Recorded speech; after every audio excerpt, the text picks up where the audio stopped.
মাননীয় মুখ্যমন্ত্রী এদের সঙ্গে দেখা করতে গেলেন এবং বললেন যে প্রত্যেকের শাস্তি হবে। দেখুন, দিল্লিতেও বলুন কলকাতায়, ভারতবর্ষে আজকে যে সত্যি সত্যি গণতান্ত্রিক পরিবেশ আছে, গণতন্ত্র প্রতিষ্ঠিত হয়েছে, এটা এদের অ্যাটিটিউড দেখে বোঝা যাচ্ছে। দিল্লিতে আপনারা দেখছেন সপ্তাহখানেক ধরে যে উৎপাত চলছে, পুলিশকে মারা হচ্ছে, পুলিশ যথেষ্ট সংযম দেখিয়ে, সরকার খুব ঠান্ডা মাথায় ছাত্র হিসাবে ট্রিট করে এর সঙ্গে মন্ত্রী নিজে এসে কথা বলছেন, অনশন ভাঙাচ্ছেন। এখানেও মুখ্যমন্ত্রী সংযমের সঙ্গে বলেছেন, পুলিশ পারমিশন দিয়েছে। কিন্তু সবার মনে রাখা উচিত যে সবার একটা সীমা আছে, সীমা পার হয়ে গেলে তখন কেউ সীমার মধ্যে থাকবে না। গতকাল এসএফআই মিছিল, আজকে তৃণমূল পথে নামছে।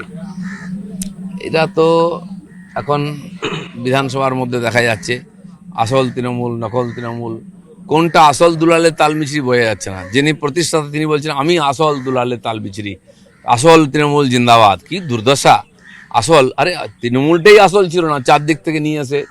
আর কাহিঁকে ইট কাহিঁকে রোড়া, ভানুমতি নে কুনবা জোড়া, সেই হিন্দিতে যে কথা আছে সেটাই ছিল। আর যে যেখানকার সেখানে ফিরে গেছে।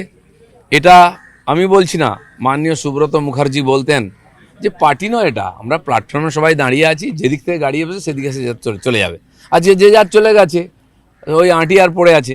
সেই জন্য এই ধরনের চালাকি যখন সিদ্ধান্তহীনতায় মানুষ ভুগে বা অপশাসন হয়, মানুষ বিভ্রান্ত হয়ে গিয়ে কোনো না কোনো একটা শক্তিকে নিয়ে আসে, আর তার ফলে জনগণের সমস্যা বাড়ে। যেটা পশ্চিমবাংলায় হয়েছে, তারা আবার পরিবর্তন করেছেন। দিল্লিতে আপ পার্টি হয়েছিল, তারও দেখলেন দুর্দশা। আজ শেষ পাঞ্জাব থেকে লোক নিয়ে আসছে, দিল্লিতে লোক নাই। এখানেও ঠিক তাই হয়েছে, এদের অস্তিত্ব সংকট। মমতা ব্যানার্জি গায়ে মানে না, আপনি মোড়ল, তিনি দিল্লি থেকে ভাষণ দেবেন। এই যে দুর্দশা, এটা মানুষের সামনে আরও পরিষ্কার হয়ে যাচ্ছে।